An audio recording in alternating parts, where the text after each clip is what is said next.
Ayon, nagbabalik po ang ating palatuntunang sa ganang mamamayan. At sa araw po ito, gaya ng aming pinangako sa inyo, kasama po natin ang tagapagsalita ng Iglesia ni Cristo, ang kapatid na Edwil Zabala. Ka Edwil, magandang hapon po sa inyo. Magandang hapon po, Kuya Jen at Kuya Nelson. Magandang hapon po sa inyo.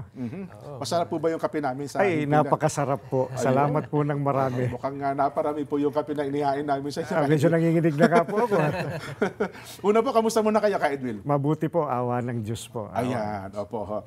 Nako, simulan ko na po agad, Ka Edwil, dito po sa mga maiinit na isyu. Marami po kasi ang mga nagtatanong sa amin mula nito nakalipas na mga araw at kung saan-saan pa. Una po ay marami po nagtatanong kasi kung ano raw po ba ang masasabi ng Iglesia ni Cristo sa kasalukuyang sitwasyon po ng ating bansa, Ka Edwin. Kuya Jen, sa iyo nang galing ang tanong. Pasensya ka na, hihingi na ako ng dispensa, Kuya Nelson, Kuya Jen. Sa inyo nang galing ang tanong, pero i-address ko sa audience natin ang sagot. Sige po, tama po. Sila po kasi nagtatanong talaga. Opo, kaya sa kanila dapat makarating.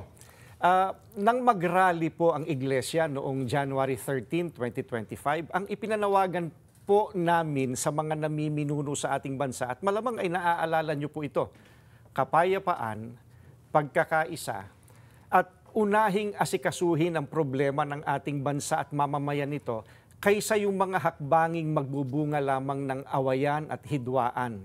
Dahil alam naman ng marami po na ang mga ito pawang pamumulitika lamang. Ang nakakalungkot po ay yung panawagang yun ng Iglesia ni Cristo tila hindi pinakinggan ng mga kinauukulan. Kaya nga po, Kuya Jen, nangyari yung mga nangyayari ngayon. Ayun, mahirap talaga yung hindi nakikinig, no? Pero dapat po maging specific tayo, di ba? Dahil baka hulaan nila kung ang dami kasi nangyayari ngayon. Ano po yung tinutukoy nyo dito na mga pangyayari ngayon? Yun. Again, Kuya Nelson, ano po? Sa inyo nang galing ang tanong, ibabato ko ang sagot sa audience. No? Hindi naman po natin maitatatawa ng sino man. Matindi ang pagkakabahabahagi ngayon ng mga nasa gobyerno hanggang sa ating mga mamamayan. Hindi lamang tayong mga Pilipino ang nakakaalam na hindi tayo nagkakaisa. Ang nakakalungkot, maging ang mga taga-ibang bansang nagmamasid sa kaganapan po rito ngayon sa Pilipinas, alam na alam nila, hindi nagkakaisa. Magulo. Malamang po, maging ang mga kapatid natin sa ibang bansa, ganyan din po sentimiento. Ka Edwin, ano po? Sila po na nakakakita sa atin. May kanya-kanya silang opinion po. Nako, mabuti po, nabanggit niyo po yan, Ka Edwin, Ngayon po, ano po ba ang posisyon ng Iglesia ni Cristo sa usapin tungkol po sa dating Pangulong Rodrigo Duterte? Ayan po, we come to the crux of the matter. Yes po, opo. Para po sa mga kababayan po natin, ang posisyon po ng Iglesia ni Cristo ay ito. Kung ano ang tama at kung ano ang nasa mga batas natin, yun sana ang dapat pairalin. Huwag po itong pilipitin para umayon sa nais ng sinuman. Hindi po sumasang-ayon ng Iglesia sa anumang hakbangin na hindi naaayon sa mga batas ng ating bansa. Sapagkat ang batas po ang salalayang nagpapanatili ng kaayusan sa ating bansa. Kapag ang batas ay binaliwala, ay nagbubunga ito ng kaguluhan, hidwaan at kawalang hustisya. Alam niyo po iyan.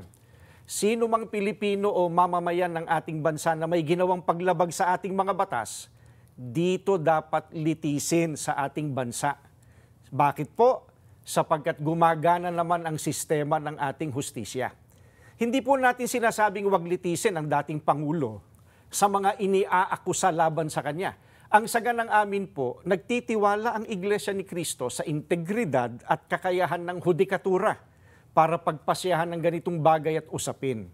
Ang mga hukom natin ay may kakayahan po na gampanan ang kanilang tungkulin, na ipataw ang tamang hustisya at pairali ng katarungan sa lahat ng sandali.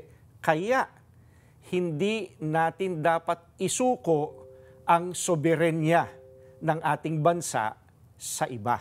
Yan po ang posisyon natin. Ayun, malinaw na malinaw. So, Nelson, wala palang kinalaman sa rally. Kung ano mang pagkilos. Kung ano mang pagkilos sa kasabay ng kaarawan ng dating Pangulong Rodrigo Duterte. Hindi ito wala po. Kung ano ang batas, yun dapat na umiral. Sa kasalukuyan pong pangyayari. At dapat po ay dito, litisin sa ating bansa. Ka Edwin, meron pa po ba kayo gustong idagdag sa mga nabanggit pa po ninyo? Gusto ko lang po sabihin, masarap yung kape. Huwag ko kayong madadala na Opo, opo. imbitahan uli kami at makapagkape po rito kasama ninyo. Ayun. Maraming salamat po sa inyo sa pagkakataong ito. Ayan, maraming pong salamat ka Edwin, ang tagapagsalita po ng Iglesia ni Cristo. Magbabalik pa po ang Saganang Mamamayan.